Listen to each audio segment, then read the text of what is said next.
Mobile में हो अपना मोबाइल में वीडियो बनाई हम अपना मोबाइल में हो अपना मोबाइल में खेलाए बलमय आए आए आए खेलाए बलमय धोनी स्टाइल में खेलाए बलमय धोनी स्टाइल में धोनी स्टाइल में धोनी स्टाइल में धोनी स्टाइल में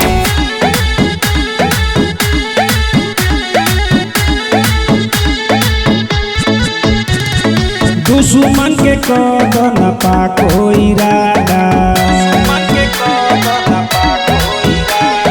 मारो छक्का चौका जवन बने तो हर दुश्मन के कदम पा कोई इरादा मारो छक्का चौका जवन बने तो हर बाधा मचे आकार हरदम स्माइल में ओ हरदम स्माइल में खेलाए बलमय आए आए आए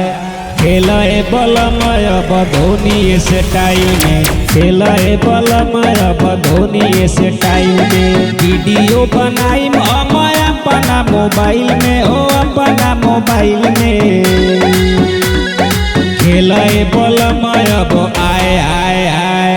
खेलाए बलमय धोनी स्टाइल में खेलाए बलमय धोनी स्टाइल में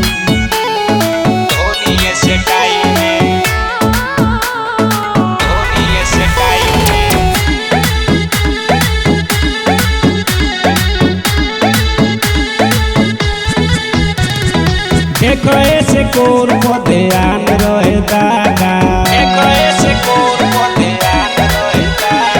गेंद झेल कम और रन मारो ज्यादा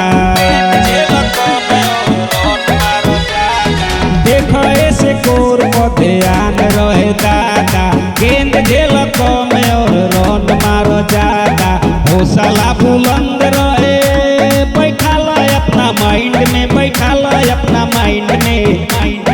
खेलाए बलमय आए आए आए खेलाए बलमय धोनी स्टाइल में खेलाए बलमय धोनी स्टाइल में वीडियो बनाई हम अपना मोबाइल में हो अपना मोबाइल में खेलाए बलमय आए आए आए खेलाए बलमय धोनी स्टाइल में खेलाए बलमय धोनी स्टाइल में।